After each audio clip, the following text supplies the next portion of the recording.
Welcome back to the Oracle Scroll, episode 29.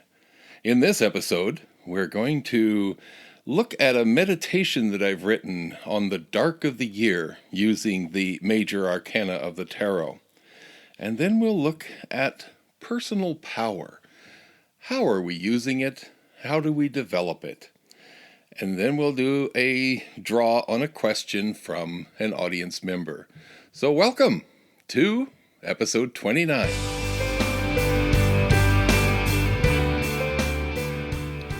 Welcome to the Oracle Scroll. My name is Kevin Walder and I am your host, and I invite you to join my guests and myself as we discuss all things metaphysical.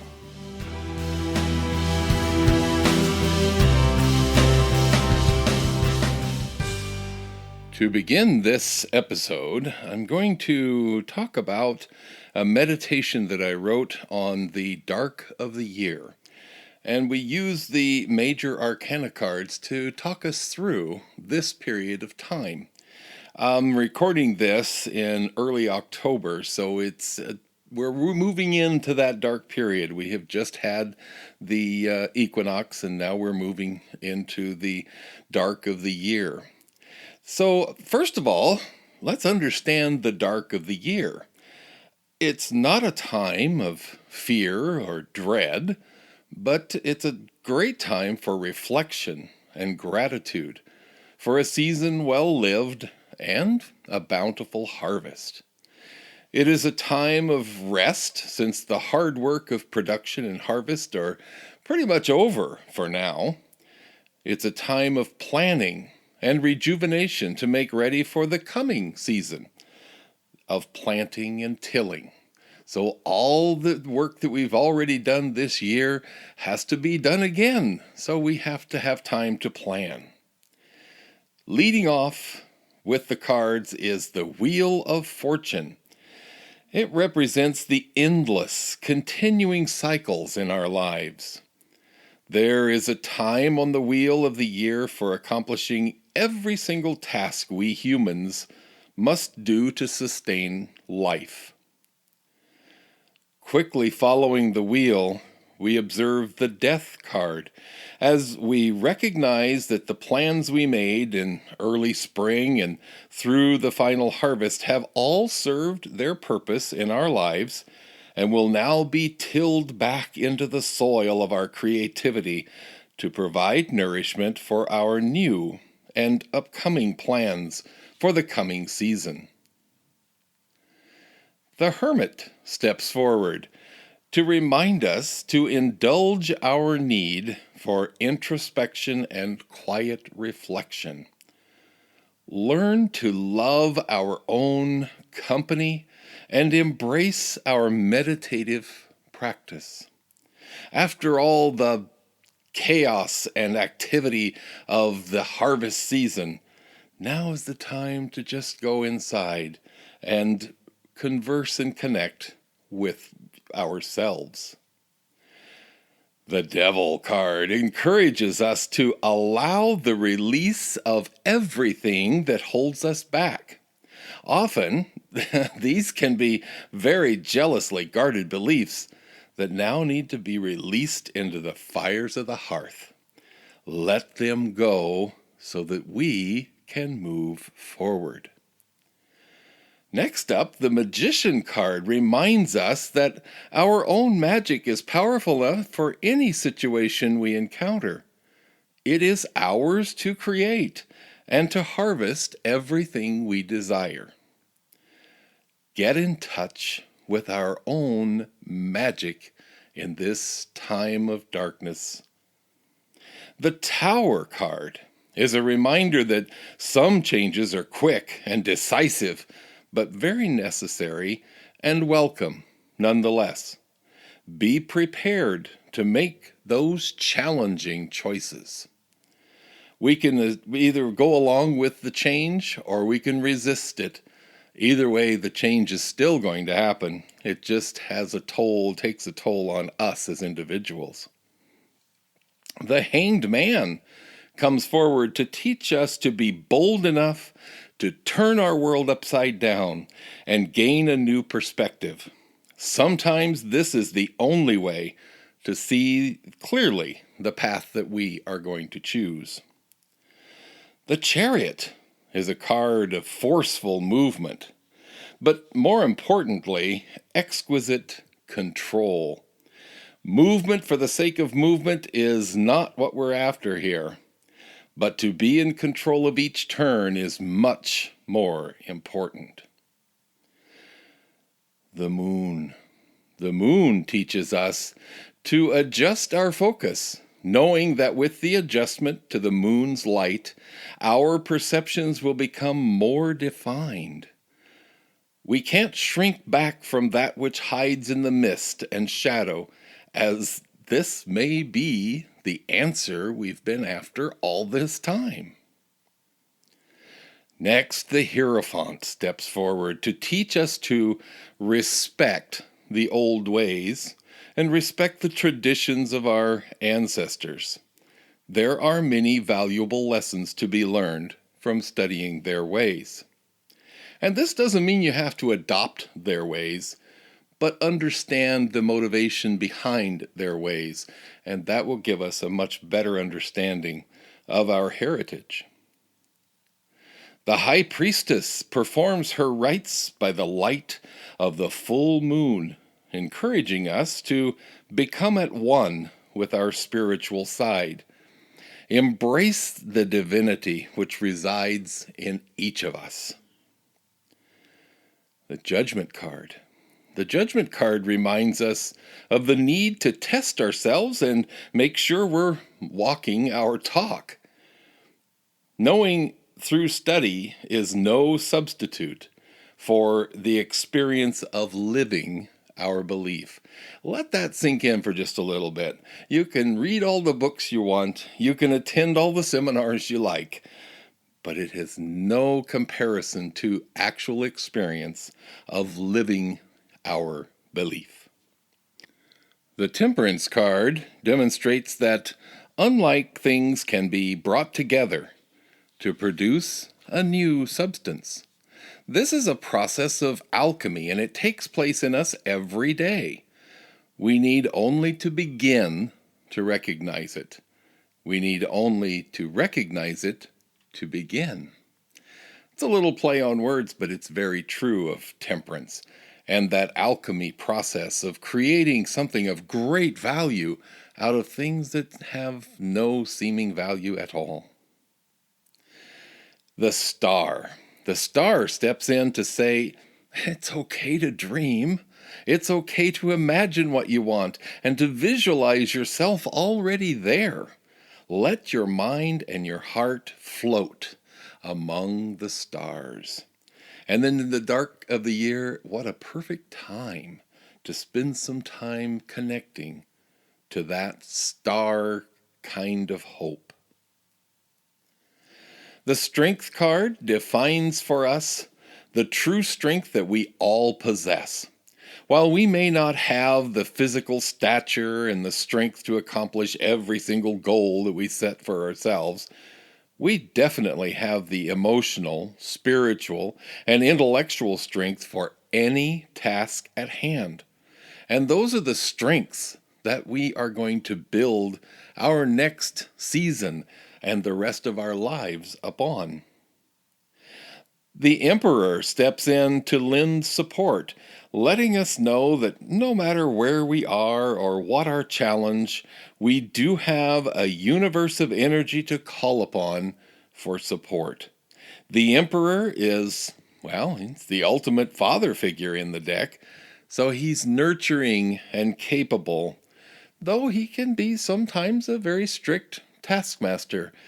So we have to learn to seek his counsel and accept his advice and be able to work within his parameters. The Justice card. The Justice card teaches us that the fairness and accommodation we expect from others must first come from ourselves. This is a tough lesson for so many of us. The best way to ensure justice for ourselves is to be impeccably just with those around us. A really very difficult lesson for so many of us, but it's so important as we grow spiritually. Next, we have the Lover's card stepping forth to reveal so much about our human existence. We sometimes focus so strongly on our own needs that we fail to appreciate how our choices will affect those closest to us. Spending the dark of the year with your true love is an experience not to be missed. The Fool. The Fool reminds us that some things in life just have to be taken on faith. At some point, you must realize that you have done everything within your power and just release the outcome to the universe. I've done what I can. Do with it what you will. Just let me see the outcome. At the time of the winter solstice, the Sun card makes its appearance, announcing and heralding the return of the sun. The days begin to lengthen, and the daylight hours become very full of activity as we plan for the coming planting season. So everything at this point, all the days have been shortening ever since the summer solstice in June. So now we're looking forward to the winter solstice in December, which will restore the light. And with that renewed light and the warmth of the Sun card, the Empress steps out to encourage us to come forward. Her feminine power of nurturing and embracing all life, including that which she is bringing forth, is an example for us all as our new plans, our new ideas, and our creative endeavors come to birth as children to be introduced to the world. And that brings us to the final card to illuminate this exercise, and that card is the World. The world, bright and full of life.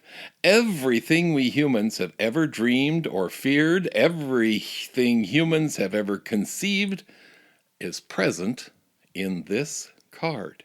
It is a reminder that everything the mind can conceive, the mind can achieve. But more importantly, to be diligent and studious in what we pursue, and intend for this world, for we bear responsibility for it as well. So, from the introspection and meditation of the quiet dark of the year, up to and beyond the rebirth of the sun at the winter solstice, we can find timely reminders in the cards of the Major Arcana. Many happy dreams to you all.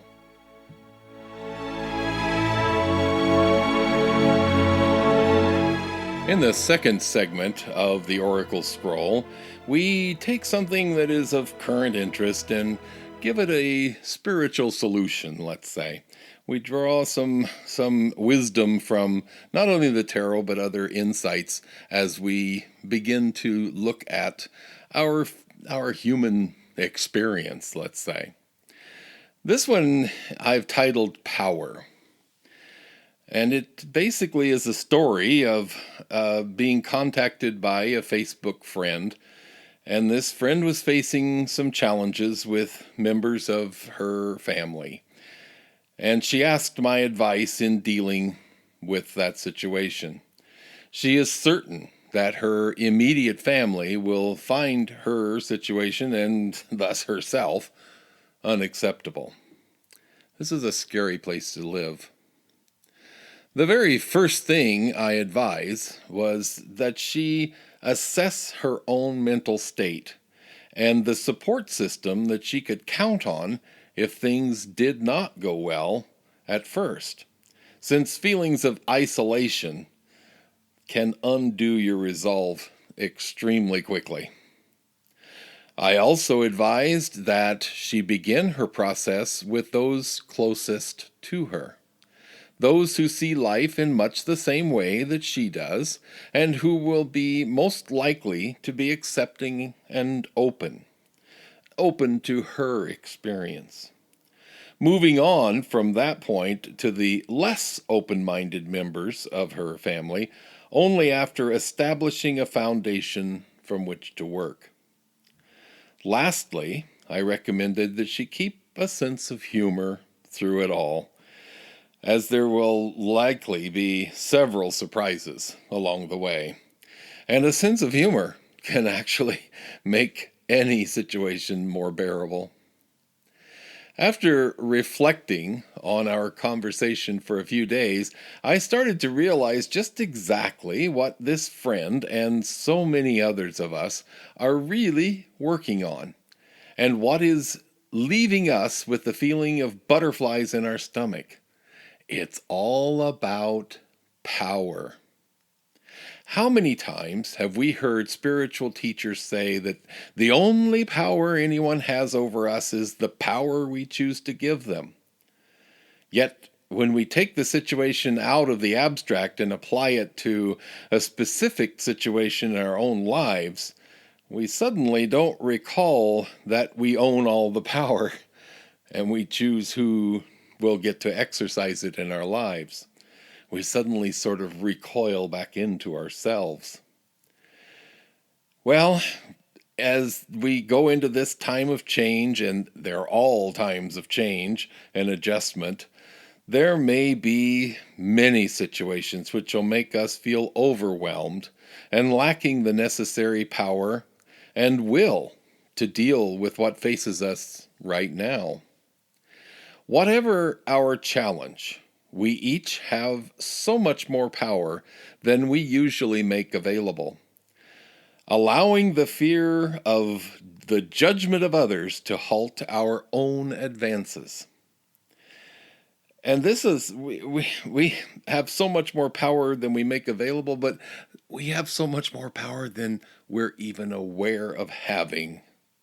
How many times have we started a new project or developed a new approach only to allow one dissenting voice to stop us before we ever get started?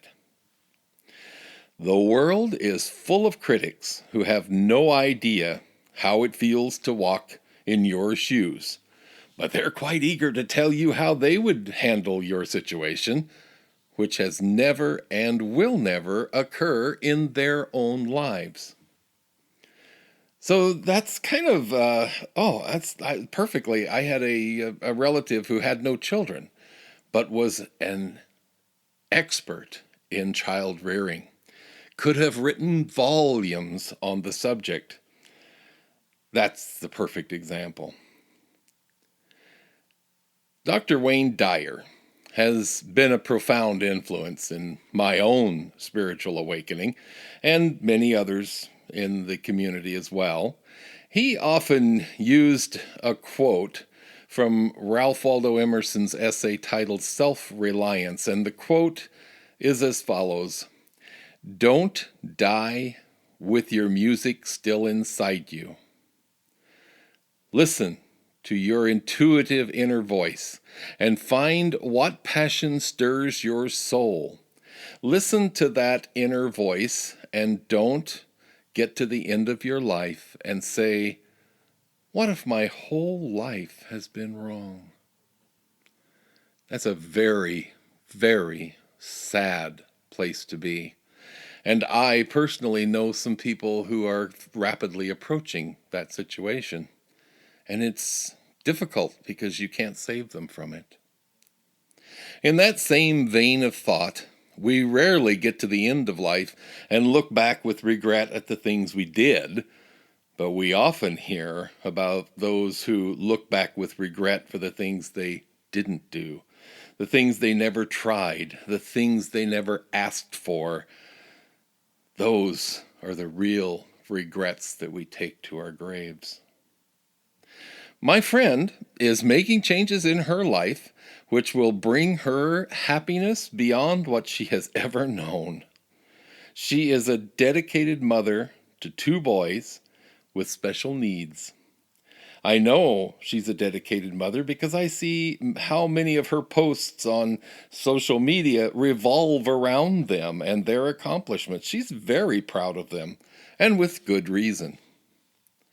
My friend has so many reasons to be proud of her accomplishments and the kind, compassionate person that she is, and the loving and responsible parent that she is. She is a perfect example of the kind of adult any parent would want their child to become. And yet, she lives in fear of those judgments. She has so much power at her command. She has no need to fear those who might find reasons to judge her harshly. They only have the power to diminish her if she gives them that power. They only have the power to make her judge herself unworthy if she gives them that power. It is all about power, personal power, and our own ability to develop it and use it wisely.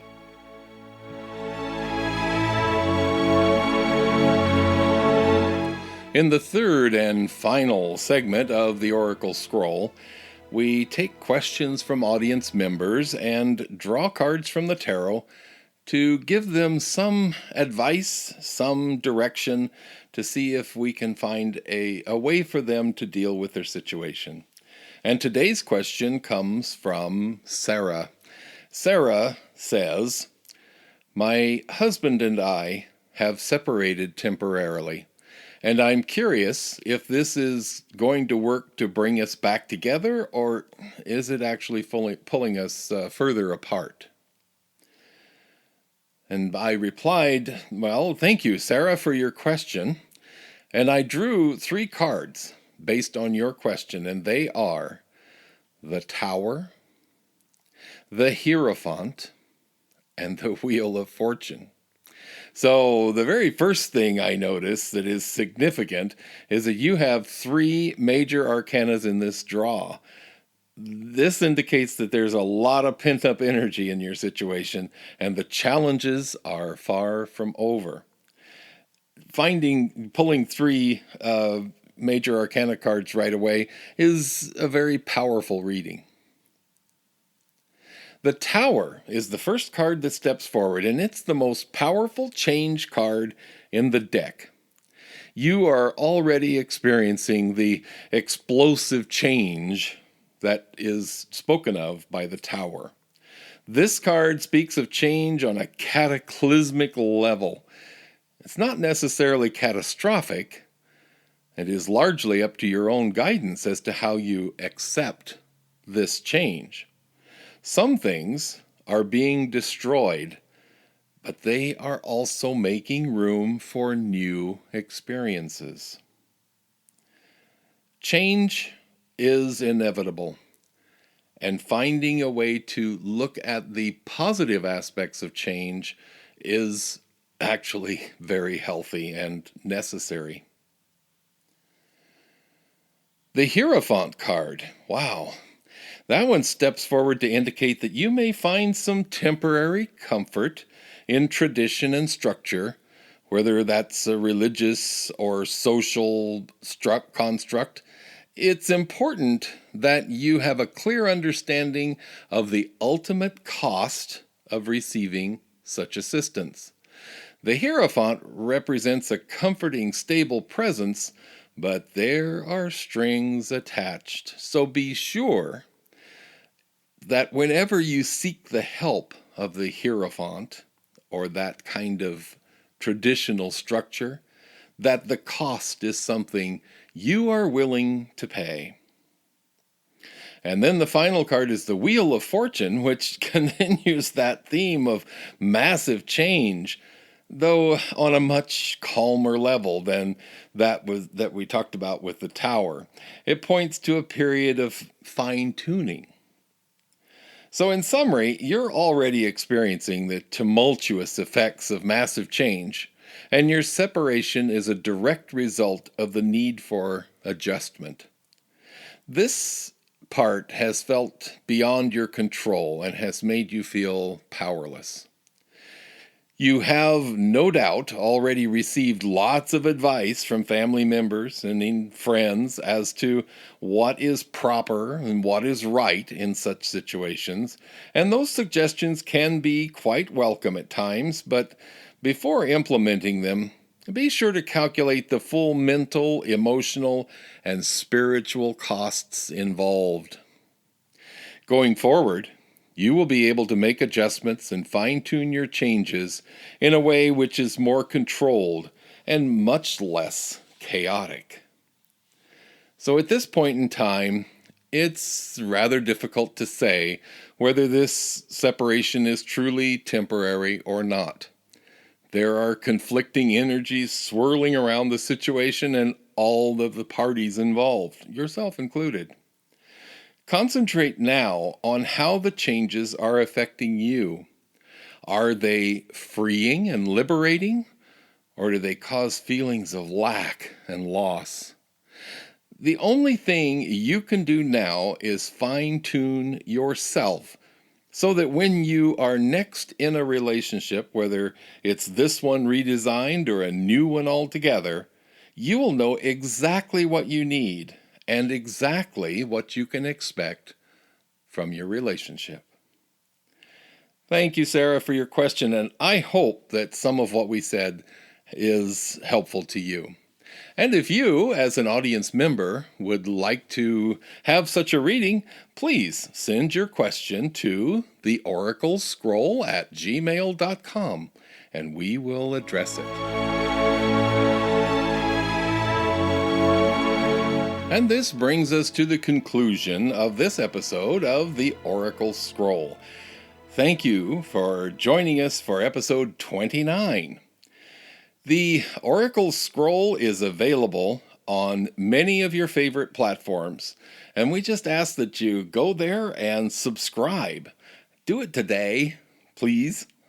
And you can find us on iTunes, Google Play, Spotify, Stitcher, YouTube, and sometimes on Facebook, if it's cooperating that day.